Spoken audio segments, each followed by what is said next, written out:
இன்னைக்கு நம்ம பார்க்க போற டிஷ்ஷோட பேர் குக்கும்பர் போட். தேவையான பொருட்கள் cucumber, corn, onion, capsicum, mayonnaise, salt, chilli flakes, black pepper powder. First நம்ம குக்கும்பர் அதாவது வெள்ளரிக்காவை எடுத்துக்கிறோம். இதோட ஃப்ரண்ட் அண்ட் பேக் நம்ம கட் பண்ணிடலாம். இப்போ இதை நல்லா கழுவி தான் எடுத்திருக்கேன் இந்த காயை.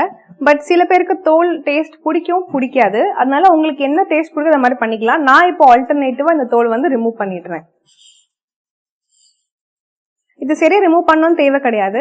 இப்போ இதை வந்து நம்ம ஹாஃபா கட் பண்ணிப்போம்.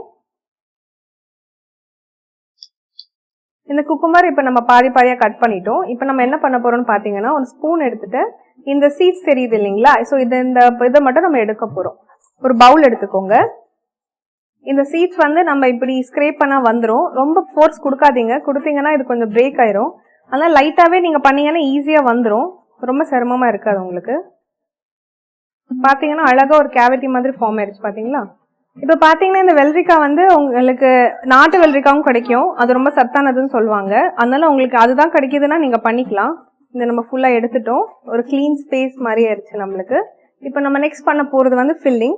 அது வந்து இந்த ஸ்பேஸ் இருக்கு இல்லைங்களா, இதுக்குள்ள நம்ம ஃபில் பண்ண போறோம். இப்போ நம்ம சீட்ஸ் எடுத்து வச்சோம் இல்லைங்களா, இதை என்ன பண்ண போறோம்னு கேட்டீங்கன்னா நம்ம தூக்கி போட போறது இல்ல. கண்டிப்பா இதுலதான் ஃபில்லிங் வந்து நம்ம ஆட் பண்ண போறோம். இது வந்து கொஞ்சம் பெருசா சங்கா இருக்கறதுனால ஸ்பூனை வச்சு கொஞ்சம் உடைச்சுக்கோங்க சின்னதா. ஃபர்ஸ்ட் ஆனியன் எடுத்திருக்கேன். நான் ஒரு ஆனியன் எடுத்திருக்கேன் ஒரு குக்கும்பருக்கு. இதுல வந்து பாதி போட்டா போதும் எனக்கு. பட் உங்களுக்கு ஆனியனோட கிரன்ச்சினஸ் பிடிக்கும், அந்த ரா டேஸ்ட் பிடிக்கும்னு நினைச்சீங்கன்னா நீங்க வந்து எக்ஸ்ட்ராவும் ஆனியன்ஸ் போட்டுக்கலாம். இது வந்து கொஞ்சம் சின்னதா கட் பண்ணிக்கோங்க. இந்த ரெசிபி பாத்தீங்கன்னா ரொம்ப சிம்பிள். குக்கிங் தெரியாதவங்க கூட ஈஸியா சமைச்சிடலாம். பேச்சுலர்ஸ்லாம் வந்து ஏதாவது டேஸ்டியா சாப்பிடணும் அப்படி எப்பவுமே வெளில சாப்பிட முடியாது இல்லைங்களா, அதனால இந்த மாதிரி டிஷ்ஷஸ் எல்லாம் ஈஸியா சமைச்சுக்கலாம். இந்த இன்கிரீடியன்ஸ் கூட உங்களுக்கு ஈஸியா மார்க்கெட்ல கிடைக்கும். ஆனியன் நல்லா பொடிசா கட் பண்ணியாச்சு. நம்ம இதை வந்து நம்ம சீட்ஸ் எடுத்து வச்சோம் இல்லைங்களா, அந்த பவுல்ல நம்ம போட்டுக்கலாம். அடுத்து வந்து கேப்சிகம் வந்து ஒரு முழு கேப்சிகம் போடுறேன்னா, ஏன்னா கேப்சிகமோட அது ராவா சாப்பிட்டாலும் அதோட டேஸ்ட் நல்லா இருக்கும். லாஸ்ட்ல போட்டுக்கலான்றதுனால இப்போதைக்கு நான் சீட்ஸ் எடுத்து தனியா வச்சிடுறேன். இப்போ 2 ஸ்லைஸ் இருக்கும். இதை வந்து நீங்க ஸ்லைஸா பண்ணிட்டு அதுக்கப்புறம் திருப்பியும் வெர்டிகலா கட் பண்ணீங்கன்னா அதனால டைஸ்டா வந்துடும் உங்களுக்கு.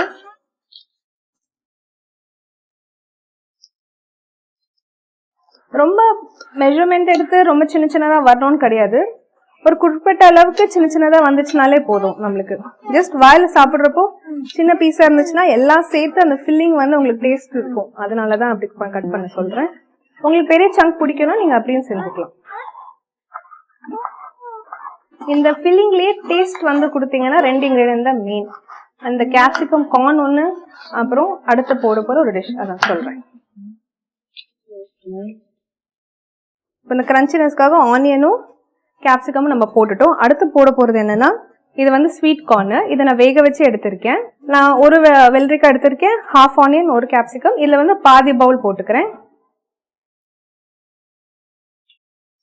உங்களுக்கு வேணும்னு நினைச்சீங்கன்னா நீங்க 2 பவுல் கூட எக்ஸ்ட்ரா போட்டுக்கலாம். இது ஒரு மிக்ஸ் பண்ணிக்கோங்க ஃபர்ஸ்ட். நம்ம யூஸ்வலா நம்ம ஊர்ல கிடைக்கிற கார்ன் வந்து மெக்சிகன் சொல்றப்போ மயோனைஸ் தான் போடுவாங்க. அதுதான் அதோட டேஸ்டே. மயோனைஸ் பாத்தீங்கன்னா இது வந்து நான் கடையில இருந்து வாங்கின மயோனைஸ். வீட்டுல கூட பண்ணிக்கலாம். அது நிறைய வெரைட்டியா பண்ணலாம். உங்களுக்கு ஆல்ரெடி எக்ஸ்பீரியன்ஸ் இருந்துச்சுன்னா நீங்க அந்த மயோனைஸ் பண்ணிக்கலாம். அப்படி இல்லைன்னா நீங்க ஸ்டோர்ல பாத்தீங்கன்னா வெரி சிம்பிள், எல்லா grocery ஸ்டோர்லயுமே கிடைக்கும், நீங்க வாங்கிக்கலாம்.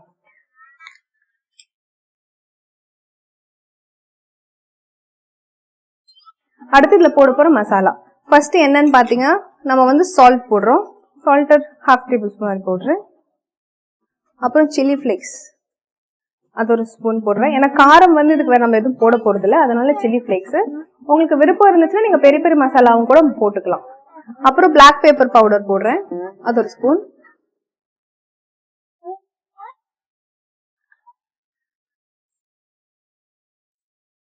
இப்ப நம்ம இந்த குக்கும்பர்ல வாட்டர் இருக்கும், அதனால பாத்தீங்கன்னா நம்ம திக்கா போட்ட மைனஸ் கூட உங்களுக்கு கொஞ்சம் வாட்டரி ரன்னி கன்சிஸ்டன்சி வந்துடும் உங்களுக்கு. அதனால அப்படி விருப்பம் இல்லைன்னா குக்கும்பர் சீட்ஸ் வந்து நீங்க கம்மி பண்ணிக்கலாம், இல்ல அந்த குக்கும்பர் சீட்ஸ் ஸ்ட்ரெயின் பண்ணி கூட எடுத்துக்கலாம். நான் ஏன் ஸ்ட்ரெயின் பண்ணலன்னு பாத்தீங்கன்னா, அந்த குக்கும்பர் நம்ம சாப்பிட்றப்போ அதோட ஃபுல் நியூட்ரியன்ஸ் நம்மளுக்கு வேணும் இல்லைங்களா? ஸோ அதை பாதி எடுத்து என்ன பிரயோஜனம்ன்றதுனால நான் அப்படி பண்ணல. இதுவே டேஸ்டா தான் இருக்கும். உங்க டேஸ்ட் படி நீங்க பாத்துக்கலாம். ஒரு 2 கார்ன் எடுத்து நீங்க டேஸ்ட் பண்ணி பாருங்க. எனக்கு உப்பு கொஞ்சம் தேவைப்படுது, நான் ஆட் பண்ணிக்கிறேன்.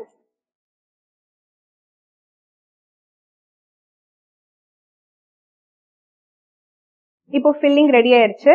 இந்த டிஷ்ஷோட பேர் நம்ம ஆரம்பத்துல என்ன சொன்னோம்? குக்கும்பர் போட்னு சொன்னோம். அதோட பேர் ஏன் வந்துச்சுன்னு கேட்டீங்கன்னா, இந்த குக்கும்பரோட ஷேப்னாலதான். நம்ம போட் மாதிரி இதை கட் பண்ணிட்டு மிடில்ல ஸ்பேஸ் கொடுத்துருக்கோம். இதுதான் போட். இந்த போட்குள்ள நம்ம வந்து அதோட ஃபில்லிங்கை ஃபில் பண்ண போறோம்.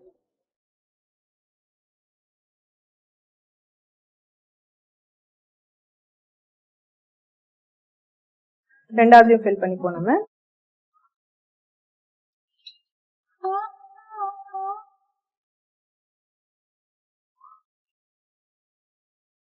இப்போ லாஸ்டா ஒரு டச்சிங்க்கு கொஞ்சம் சில்லி ஃபிளேக்ஸ்,